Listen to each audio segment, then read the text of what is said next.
ఇంకొకటి సార్, మేము బీర్లు, లిక్కరు ఈ రెండు 26-27 లక్షల కేసులు అమ్ముడుపోయాయి 2014 నుండి 2019 వరకు. బీర్లు కానివ్వండి, లిక్కర్ కానివ్వండి, 16.75 లక్షలు బీర్లు, 9.81 లక్షలు లిక్కరు అమ్ముడుపోయాయి. ఎంతకు? 70,000 కోట్ల రూపాయలకు, 70,500 కోట్ల రూపాయలకు అమ్మారు 2014 నుండి 19 వరకు. ఎన్ని లక్షల కేసులు? 26 దాదాపు 27 లక్షల కేసులు, ఒక 100 తక్కువ అటీట. అంటే 27 లక్షల కేసులు అమ్మితే 70,000 వచ్చాయి. అదే జగన్మోహన్ రెడ్డి గారి సమయంలో 20 లక్షల కేసులు, 4.25 15.75 లక్షల లిక్కర్ అమ్మితే ఎంత వచ్చింది తెలుసు సార్? 1,06,000 చిల్లర వచ్చాయి సార్.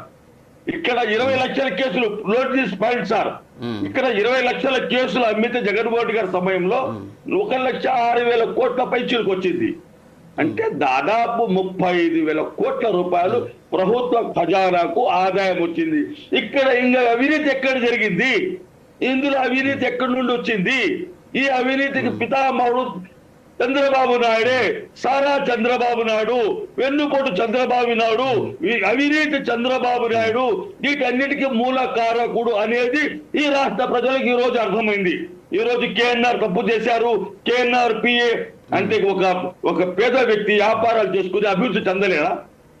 తెలివి గల్లవాడు, మంచి సంస్కారవంతుడు, జర్నలిజం వెళ్ళాడు, వ్యాపారాలు చేశారు.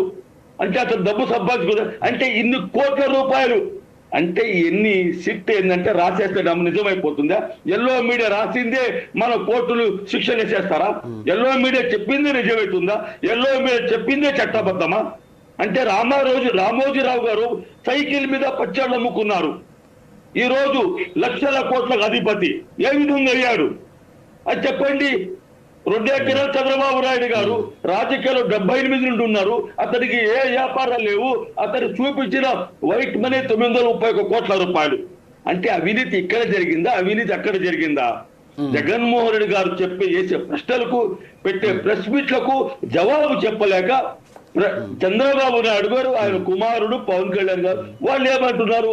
లేదు అవినీతి జరిగింది, లేదు అవినీతి. అవినీతి జరిగితే 2014 నుండి 2024 వరకు సిబిఐ విచారణకి ఇవ్వండి. ఎందుకు ఇవ్వడం లేదు? ఎందుకు సిబిఐ విచారణకి ఇవ్వండి. ఒక్క నిమిషం సార్. ఒకటి ఓకే మీరు సిబిఐ విచారణ ప్రధానికి మీరు సిబిఐ విచారణ అడుగుతా ఉంటారు కానీ ఒక్క నిమిషం, ఈడీ ఆల్రెడీ ఎంటర్ అయింది. ఒక్క నిమిషం, మీరు మొహిద్దీన్ గారు చాలా అంటే మీరు చెప్పారు ఓకే, కేఎన్ఆర్ గారు ఆస్తులు సంపాదించుకోకూడదా, ఎదగకూడదా? ఎదగాలి, ఖచ్చితంగా ఎదగాలి. అయితే ఇక్కడ ఏంటి అంటే లింకులు ఉన్నాయన్నమాట. సో లింకుల్ని ఖచ్చితంగా